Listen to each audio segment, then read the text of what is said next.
What's up, y'all? It's Daysha Taylor. I just jumped off the porch, but dirty glove bastard. Ate it up for ho.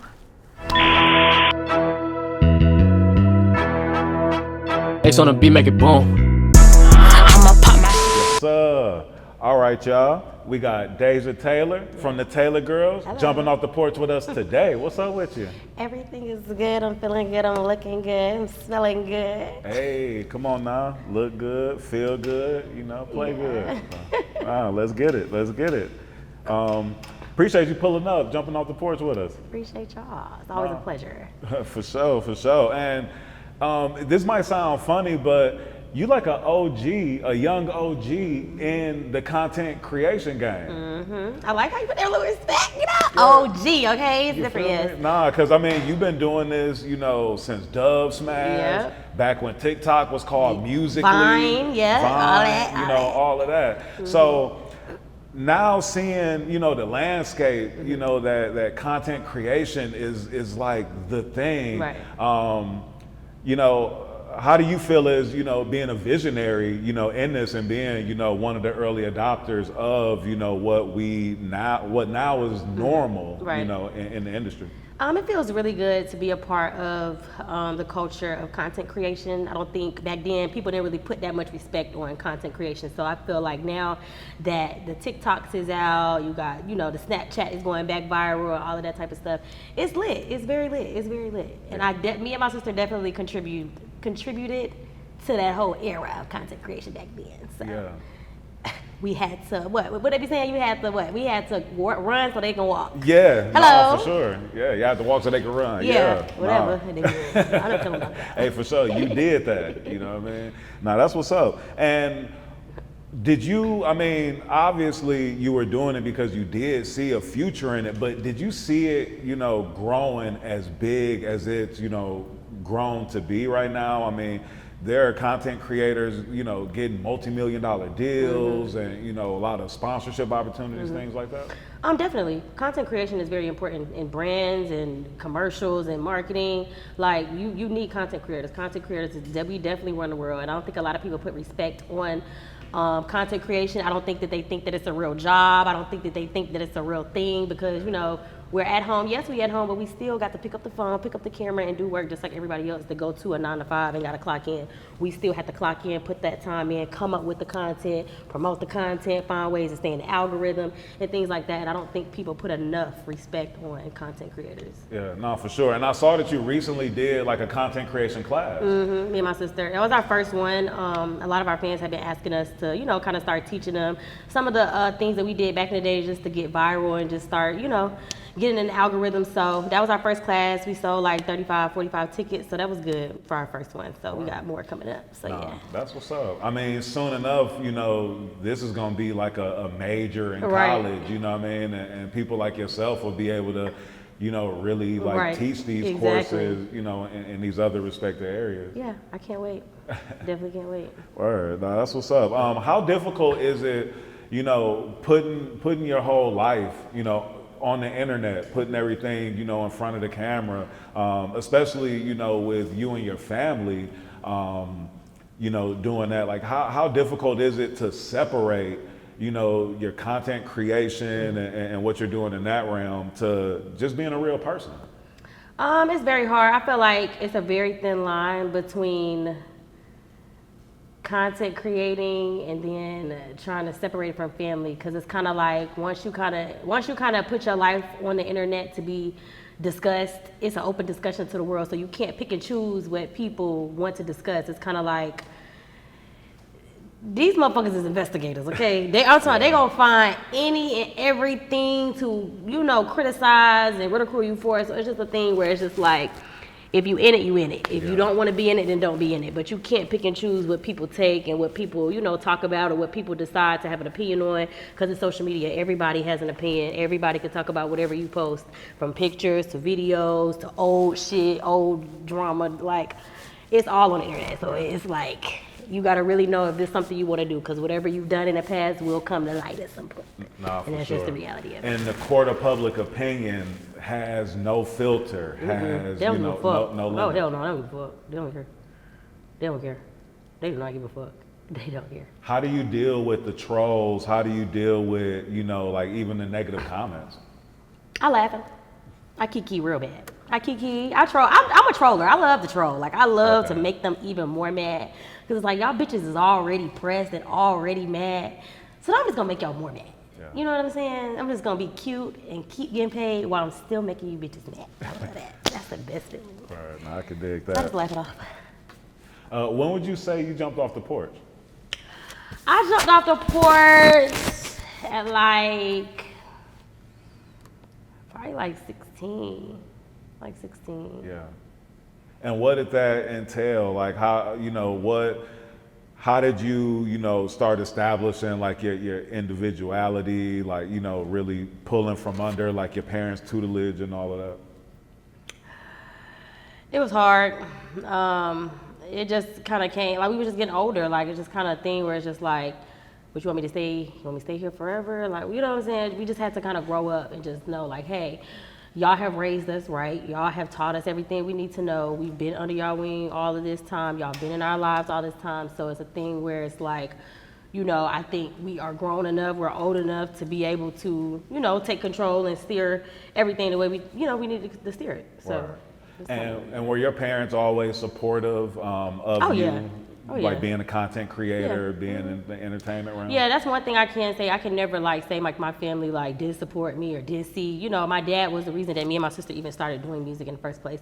He was the one who mainly kind of catapulted that and put us in front of people and just started taking us around, putting us on World Star and stuff like that. So he already had seen what we could have been, you know, before we seen what we could have been. Wow. So. And he did music himself, right? Yeah. Okay. He used to do music, so it just, you know, it runs in the family. My child trying to do music now. Oh wow! So your kids, your daughter, you're already seeing that like she's interested in it and wants to. She did her first song, so we about to get ready to put that out. And stuff, so yeah. Word. Now that's what's up. Your breakout single, "Still Her Man," from the Taylor Girlz. How did that feel? You know, I mean, because you started out, you know, doing content, but then transition into music. So how did it feel to be accepted, you know, in doing music as well? So I think people think that, but we really started off doing music and then we transitioned into doing content. So it was the other way around. A lot of people we blew up with content. Content blew up faster, but we had always been doing music. We had started music when we was in like middle school. So we had already been, you know, creating a rap name for ourselves. We just hadn't blew up yet. We just had to bring the personality and add it into the music, and that's what we did with Still a Man. So we took our funny personalities or how we are on social media and we added it into the music, and it literally took off, and it was a whole era. So. Word. And how did you and your sister create the Taylor Girlz? Like how and where did that, you know, come about? My dad did. It's our last name is Taylor. Two sisters, girls, you know, we girls. I was just like, and he took the S off, dropped the S and put a Z just to make it, you know, cute. But yeah, that's our last name. Word. It's kind of self-explanatory. Yeah, no, I can dig that. I can dig that. And then y'all saw on Bundles. That was another one that went up. Yep. It's the same thing. It's like when you like take that funny person. Now I don't know what it is, but it's like when you're just genuinely being yourself, you're genuinely having fun. I don't know what it is. People just love that. Like they just love that because that song even was made. It was between my sister and her ex-best friend at the time. They were just like playing on live, and people took that little piece of a live and blew it up, and so then they took that piece and then put it into a song. Wow. And that's what that was. So. And then when you did the remix with Flo Milli, was that something where she just jumped on it herself, or was that how did that come I don't about? know about all that. I don't know how they did all that. Who reached out to who? How they set that up? I don't even know. I can't even lie. Sit here and lie and tell you. I don't know how they did that. Yeah. I don't know.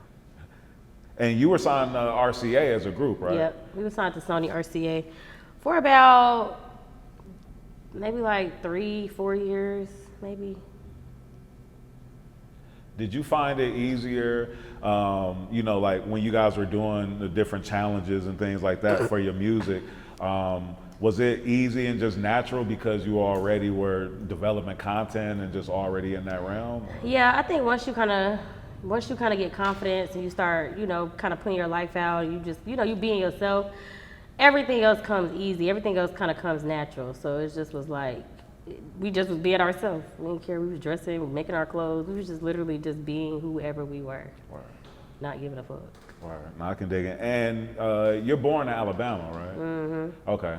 Raised here in Atlanta? Mm-hmm. All right. So I have to ask you then, because Alabama has like a lot of deep rooted culture as well as Atlanta. What's some of your favorite aspects of Alabama culture as well as Atlanta culture? Damn, I don't know. I really can't even answer that because my mama done brought us to Atlanta when I think I was young. I was still a baby for real. So I didn't really get to experience that much culture of like Alabama. Like we go back there to like, cause our family is still there, but like really getting to be in Alabama and kind of really experience what that is and the culture there, I can't speak on it too much. What part of Alabama is your family from? Dothan. Okay. Mm-hmm. Okay, word. And I know, so we just had 404 Day. Mm-hmm. So within, Atlanta, the Atlanta culture, like the Atlanta pride is like, so heavy. It's so high. Yeah. It's very high. I love that though. I love Atlanta. Word. I love Atlanta. What's one of your favorite, things just about Atlanta and about the culture here? I like how I feel like when Atlanta like right now like Atlanta is going like viral like on TikTok, like all the Atlanta songs, like all the Atlanta girls like is going viral right now, and I just see like all the Atlanta girls supporting each other, so it's like damn, that shit is lit because most cities don't be doing that. I don't feel like they be doing that, so I feel like when our city really is like it getting a moment, I feel like everybody kind of supports that moment because everybody coming to Atlanta anyway to get on, so I just feel like everybody know we lit. Yeah, nah, for sure. Like crazy nostalgic vibe here right now going on. Like so many classic songs, exactly. You know what I mean? Like the Rich Kids, right? Like all the old shit coming back to life. LA, you know what I'm saying? like, I love that. Yeah, nah, that's what's good. And what sparked your decision to step out to be a solo artist and do your own music? So I'm still doing music with my sister, but I felt like, we have two different sounds. Like we both done had our kids and stuff like that. I just felt like we kind of on two different tempos. And sometimes it'd be hard to get somebody that's, she's more of a melodic rapper type of vibe. She's like the melodic shit. I'm more of like I'm talking shit, like, bitch, fuck y'all. You know what I'm saying? I'm talking shit. So I'm like, our vibes is just different, but we still do create music together. But I just feel like I want to do some shit, I want to pop my little shit, little thing, Word. Nah, you got a message that you want to put out there. Yeah, and then she got one that she want to put out, and I, instead of us arguing about, I don't want to drop that song, I don't want to do that, I'm just like, I can do my own shit, put it out, do what I want, however I want to do. I ain't got to ask nobody for shit. I ain't got to get no approval from nobody. I just drop the shit. Fuck everybody. Word. And you and your sister Ty, you were pregnant at the same time as well. That was a blessing. We didn't get to experience it as much as we wanted to, but we got we got to get a couple of viral moments out of the shit. Yeah. Whose idea was it for you guys to do the pregnancy reveal in the Did Up music video? My sister's, because she hadn't released her pregnancy yet. It hadn't been physically put out, so he was like, well, since we got this song, we been wanting to drop this song, let's put it in the music video. Right, yeah, and right at the end of the video, she popped that belly out, baby. Yeah. And what was the reaction from that? Like, how everybody loved it. Everybody loved it. Everybody was like, what? They loved it. Yeah. I think everything content-wise, I think we always kind of put a stamp on it. They like, okay, Taylor Girlz. They're like, even when we did the all pink with the glitter, we out with coochie out, everything, belly out, everything. We down there in Buckhead shops, walking around with glitter all over our ass. You know what I'm saying? They was talking shit, and then you got bitches going and doing maternity shoots with glitter all over their ass. So it's just like, I feel like we just different, and so people just they'll never understand it. Word. That's why we've been lit for over 10 plus years. Yeah, nah, for sure, because y'all been doing it y'all way. Yeah, we get it. We don't really have to answer to nobody. We just do whatever we feel like makes sense. Right. I can dig that. And what would you say is something that you've learned about yourself from motherhood? I'm impatient. I'm very impatient. I'm just trying to find that soft spot. I'm a real I don't give a fuck mama. So I be trying to give a fuck because I have girls. I have daughters, so they need that love. They need that affection. They need that. So I just been trying to become more like soft, like get my soft girl mama era, like be calm. Like I've been gentle parenting, you know. I feel like the old me would have been whooping ass, with, like real bad. But I feel like I've just, you know, I've found like a softer side. Like they kind of brought a softer Daysha out. I feel like, and I needed that. Right. And what are some values that you're looking to, you know, teach your daughters, some things to value other than money, you know? Life. Like I seen like my nana, even my nana, she didn't get to live her life, you know what I'm saying? She passed away at a, you know, at a pretty young age, I feel like. So I just feel like, you know, live life. Like don't worry about what nobody say, spend the last dollar, fuck everybody, and just live life. Cause you know, you just never know when your time is. You have people dying left and right in car accidents, you just never know. So it's just like, you know what I'm saying, travel the world, live your life, see new things, do what you want to do in life. And just have fun. Yeah. Like I think if I would have had somebody would have had that conversation with me like younger, I would have been traveling younger. Like I'm just now finna start traveling. I'm fucking grown with kids and shit now. So I didn't really get to travel like that because I was so busy grinding trying to get there. And now that I'm here and I'm trying to go back and I got kids, so it's just like, oh my God. Yeah. You know what I'm saying? But I think I want, like, you know, I already got my daughter's state passport. So I'm finna just show them what I didn't get to see when I was growing up with traveling the world and just, you know, having fun. Yeah, word. You made your family be pregnant for 24 hours. Mm-hmm. What was that experience like? It was a lot. I think my dad needed that so he can understand, like, it's a lot on a woman. I really think all men need to do that with their wives, with their side pieces, with all the other people you having your kids. You need to put that watermelon on and walk your ass around and see what it feels like, because it's a lot. It's a lot of pressure. Like, I feel like men need to be left with a brand new 1 day, 2 day old baby for 24 hours and mamas leave and let their ass sit there, because I don't think men put a lot of respect on women. You know, we go through a lot mentally, physically, emotionally. Our bodies go through a lot. We go through a lot. You know what I'm saying? I caught myself crying because baby crying. And I'm like, what? We both can't be crying, baby. Somebody got to be the adult. Yeah, but so many emotions just yeah, it'd be a lot. It'd just be a lot. Yeah. It'd be a whole lot. So I definitely think men need to experience that. Yeah, I definitely don't think I could walk around with a watermelon strapped to my like straight up lower back killing me. It's like, a lot, man. It's a lot, but it's a blessing. It's a beautiful pain. Yeah. If that makes sense. What would you say is your favorite? What is your favorite part of motherhood? Just watching my daughters grow up, seeing them not have to struggle, like knowing in my mind, like, you know, they literally just able to get up and do whatever they want to do every day. They don't have to worry about, oh, do I got some food? Can we get something to eat? Or can we, you know what I'm saying? I'm glad that my parents, you know, was able to guide us and put us in a position to be able to support our kids and, you know, in a nice house. We're not in the hood, and you know what I'm saying? They just able to just wake up and just know, like, I'm good. I can just do whatever I want to do every day. My mama, I ain't got to worry about wearing busted shoes. I ain't got to worry about, you know what I'm saying, if I'm going to have some clean clothes, some clean drawers. So I think just watching them live their life is, like, the best part of motherhood. Word. And then I'm sure, like how you said, you know how important it is to, you know, have fun and enjoy life and things like that, making sure to show them that and make sure that they're enjoying life. Because they kids. Yeah. And I feel like we ain't really, you know, we were so busy grinding, trying to get to where we are today, that we didn't really get to fully experience being a kid, if that makes sense. Like, because we was at shows, we doing this, we doing that, we out of town, we doing this. So it's just like, you know, that whole kid thing, we didn't get to experience that. But I also want my kids to know, like, you also gonna work to get to where you want to, you know, I got you here, but you got to stay here, so you're gonna have to work to get there. That's why I've already started, you know, building a social media platform so that they understand, like, you know, my kids ain't going to college, I'm sorry. I don't plan on them going to college, so they're gonna have to get it out the fucking mud and figure it out. You know what I'm saying? So.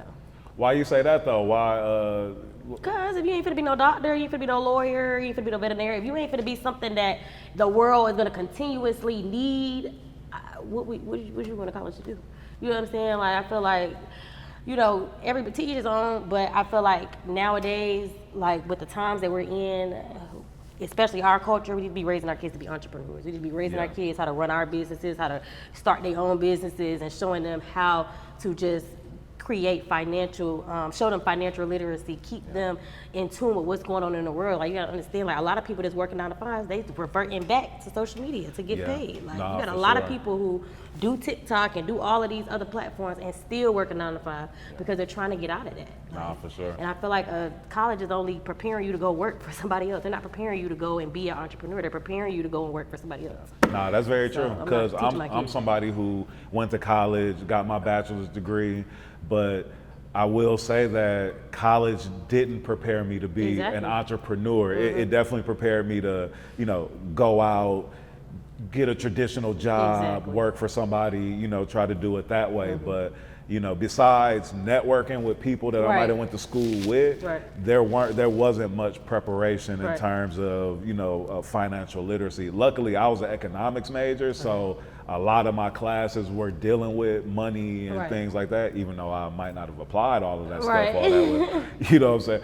But I also think that, you know, like we're in a time where just doing things the traditional route just is proven that isn't the only way to It's not, to get and I it. feel like it's just not alike. Like we don't even have like in high school they don't even have a curriculum to teach kids how to be an entrepreneur, which is crazy. Like that is crazy to me. Like that is just you know, and that's why Donald Trump wanted people to take the kids home, teach them at home, because it's like it's a money game. It's just a money pool. I feel like they're just trying to get money. You got to pay for books. You got to pay for this. You got to pay for that. You got to do this. It's just too much. Yeah, nah, for sure. Nah, I can dig that. So as we were talking earlier about just, you know, your family and your life, you know, being out there on the internet, I've seen that you've actually been addressing some things where you just discovered like that you have a sister that you just met recently and, you know, all of that. Why were you willing to put, you know, that information out there and address it the way that you have? I wasn't willing to do it. It kind of was sprung upon me. So it was just a thing where it was just like, it is what it is out there. Like I said, you can't really pick and choose what people decide to go find. They went and found that, dug it up, and put it on social media to be discussed. So then we had to discuss it. Oh wow. So yeah, and I saw Papa Taylor. He everybody got online and addressed it, apologized, and you know, did all of that. Everybody, the whole family. The only person that didn't address it was my mom, but everybody else, and my little brother, but everybody else, you know, because we are the, you know, we are the. My whole thing was that. The Taylor Girlz name. That's all you see is the Taylor Girlz this, Taylor Girlz that, Taylor, and it's just like the Taylor Girlz didn't even do that. So why are we being slandered and talked about? Why is this a thing? You know? So it's just like you just can't pick and choose. Whoever is the bigger person, everybody around you, whatever they do is gonna always affect the person who's at the top. Right. And when you're doing well and when you're doing something that other people aspire to do but might not have the work ethic to do, people are always going to try to dig and try to find anything that can try to tear you down. Because they ain't got nothing else to do. Yeah, no, for sure. I can appreciate though how you guys are even just addressing these things face forward, not hiding from it, and you know. I mean, it's social media. We ain't gonna do nothing but get paid from it. Yeah. It's just like making a video about anybody else, about any other situation. Like either way, it don't matter what we do, we getting paid for it. So we can talk about whatever, it don't matter. Because you know, y'all talk about it for free, but we talk about it, we get paid off of it. So that's how I look at it. So if you want to talk about it, we're gonna talk about it. I'm gonna get paid off while I'm talking about it. But I'm not doing it for free. And when you first found out that you did have another sister, were you willing to meet her? Like, did you want to? How did you feel about that? Yeah, I mean, everything was open. Like if it was something, it was there. You know, we've never like, oh no, we don't want nothing with you. We don't want to talk to you. We don't want to see you. It was never that. Yeah. We've always had open. It was always been an open book. Yeah, I mean, and I mean, what you're dealing with isn't something that's like brand new. Right. Yeah, it happens in most black families. Yo, for real. I just met a brother. This is crazy. I just met a brother that I have. You know, we went 30 some years without ever knowing each other. But then the interesting thing is that I grew up with a brother, and he and my brother, who I just met a few years ago, they went to high school together. Wow. And played football together and all that, but didn't know that we were all. Yeah. You know what I mean? So it's like, man, like it's not new, you know what I mean? But No, of it's course, not, but you know, we big, so they be like, ah, nah, nah, nah, nah, nah. They have no, like, we've never had like any drama. Like, we don't really, you know, we have drama like within the family that we probably create, but like we don't like just have like just drama that they can talk about. So that was like the first thing that's like ever really been like a big thing. So that's why they're dragging it so bad. They're like, oh wow, you know, you're not so perfect. You know what I'm saying? But we never said it was perfect. Like that never was. We never said that. no, for sure. So back to the music. You dropped a single in December last year called "It'll All Be Over." And that song, you were addressing like accountability, relationship issues, and things like that. Why was it important for you to, you know, address, you know, such personal things in this song and in your music? That was a time where me and my sister were kind of not beefing, but we were kind of having disagreements, and we weren't really speaking like that, and it was just due to video getting leaked of her baby that she hadn't put out yet. It was just a whole lot of mess, like I said, just with, you know, within family. But I'm more of a person that's like, if you're gonna ridicule me, then you have to ridicule everybody around you that has also done things, that have also, you know what I'm saying, did other things. You can't just pick and choose who you want to be mad at. You know what I'm saying? If you want to be mad at everybody. Don't just be mad at me. So I was like, instead of sitting here, keep going back and forth on the internet, I'm gonna just make a song and put it out and be done with it, you know? Word. And then your song 10 Reasons. That song is another one that feels a lot, you know, really personal. Yeah, I was talking about my man. I was talking about my man. And can fans expect for your solo music for you to be a lot more personal? Is that going to be the vibe of it? Like even Crown, like I'm talking shit. Like I'm telling y'all, like, hey, I'm gonna pop my shit. You bitches wish you could. That's a fact. I'm gonna pop my shit, but y'all, you know, y'all can't pop y'all shit how I pop my shit. But I'm gonna pop my shit. But you know, that's, you know. So I just feel like I just, you know, I have a message. I have, you know, I be talking shit. I'm, you know, everybody know like. I'm blunt, I'm straightforward, I get to the point about my dollar, about my coin, I don't play. So whenever I speak, you know what I'm saying, I'm talking shit. So you just know that, it's gonna be some shit talked. And Crown is your new single that's gonna be dropping May 9th. I'm excited about that.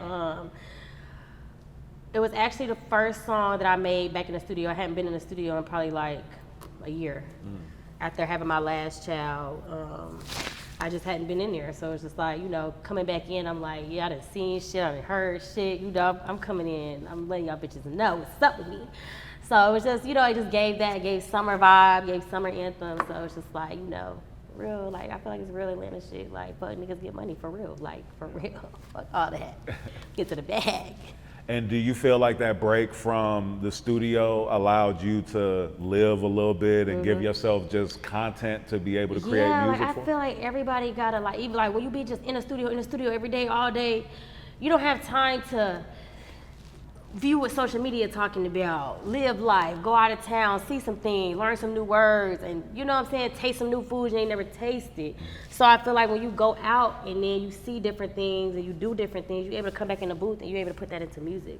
So I feel like it's very important to leave out of that space and go and just live life for a month or two. You know what I'm saying? I went in, I done made like 10 songs, and I'm like, okay, I'm done. I'm gonna get these bitches dropped, package them, and put them out. I ain't going back in the studio. I'm gonna take a couple more months off, then I go back in there and I do it again, you know? Yeah. So I feel like it's important for artists to just take a break and just live life, have fun. Yeah, You know what nah, I'm saying? for sure. Give yourself something to actually talk about. Because I feel like you just in there, you talk about the same shit. Nobody want to hear about you shooting, killing nobody. Nobody don't want to hear about no perks. We don't want to hear that. I'm tired of that. Yeah. Shit is washed. And now your music is coming out through being distributed through Live Nation.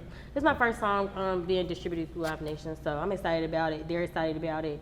I'm one of the first artists they're kind of doing their distro situation with, so you know, it's a big little, you know, situation, so I'm excited about it. Word, nah, I mean, that's dope. Live Nation, I mean. They big, yeah. Yeah, nah, for sure. So, tour coming soon, or what? Yeah, I'm trying to get this music out so I can line something up, because I ain't want to just have one song out, you know, that people know. I want to have a few, you know, songs. I got a few songs with a few different other up-and-coming artists and stuff, so I want to put them songs out, have fun, and just, you know, do some spring break pop up, you know, just pop up on somebody's shit. Yeah. Somebody gonna want me on there too fine, not be on somebody's shit.